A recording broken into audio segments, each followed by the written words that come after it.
સુરત શહેર અને તેના પર્યાવરણમાં કાયદો અને વ્યવસ્થા તેમજ નાગરિકોની સુરક્ષાને મજબૂત બનાવવાના ઉદ્દેશ્ય સાથે સચિન પોલીસ દ્વારા કપલેથા ગામ ખાતે લોકસંવાદ કાર્યક્રમનું આયોજન કરવામાં આવ્યું. કાર્યક્રમ દરમિયાન પોલીસ દ્વારા લોકોને વિવિધ વિષયો પર વિસ્તૃત માહિતી આપવામાં આવી હતી. ખાસ કરીને પોક્સો એક્ટ, સાયબર ક્રાઇમનો, ડ્રગ્સ એન્સિટી અને ટ્રાફિક જાગૃતિ વિશે લોકોને જાણકારી પૂરી પાડવામાં આવી હતી. પોલીસ અધિકારીઓએ ડ્રગ્સના દુષ્પરિણામો, સાયબર છેતરપિંડીથી બચવાના ઉપાયો અને ટ્રાફિક નિયમોનું પાલન કરવાના મહત્વ પર ભાર મૂક્યો હતો.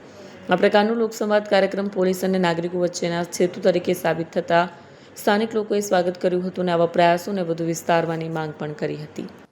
આજ રોજ કપલેથા ગામમાં એક લોકસંવાદનું આયોજન કરવામાં આવ્યું.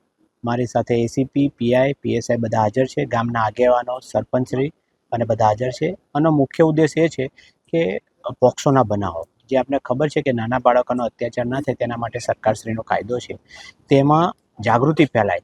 કારણ કે નાના બાળકો પ્રેમ હોય કે સામાજિક રીત રિવાજ હોય અને મેરેજ કરી લે છે, પાછળથી ગુના દાખલ થાય તો 10-10, 20-20 વર્ષની સજાઓ થાય છે.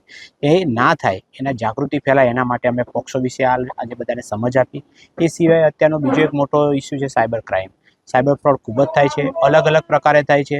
નવી નવી એની ટેકનિક્સ છે, એમઓ છે, એના બાબતે આ પ્રજાને જાગૃત કરી, ગ્રામજનોને જાગૃત કર્યા કે આવું કંઈ પણ હોય તો અમને જાણ કરે, એવી લોભ લાલચમાં ના ફસાય. કોઈ પોલીસ તરીકે ઓળખાણ આપે એ પણ ના કરાય. ડિજિટલ એરેસ્ટથી બચે. એવું કોઈ ડિજિટલ એરેસ્ટ નથી. તમારા માધ્યમથી પણ કહેવા માગું છું, પોલીસ કોઈ દિવસ એવી રીતે એરેસ્ટ કરતી નથી. તો એ બાબતે જાગૃતિ ફેલાઈ. એ સિવાય એક અત્યારે ગુજરાત સરકારની એક ખાસ નીતિ છે અને સુરત શહેરમાં નો ડ્રગ્સ ઇન સુરત સિટીનો આપણો એક સિમ્બોલ છે.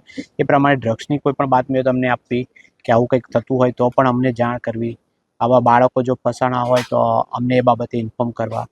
તથા ટ્રાફિકનું આપણે ખબર છે કે સુરત શહેર પોલીસે ટ્રાફિકનો હેલ્મેટનો ખૂબ જ સારો અમલ કર્યો છે. ટ્રાફિકના નવા સિગ્નલ કર્યા છે.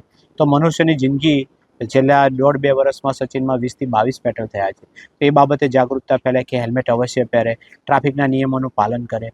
અમારો દંડ કરવાની કોઈ ઈચ્છા નથી, પરંતુ કોઈની જિંદગી બચે એક હેલ્મેટ પહેરવાથી, તો એ બાબતે જાગૃત કરે. આપને ખ્યાલ છે કે 80% ફેટલ એ જે ટુ વ્હીલરના થાય છે અને એમાં પણ સૌથી વધારે હેલ્મેટ પહેર્યા ના હોય એના થાય છે.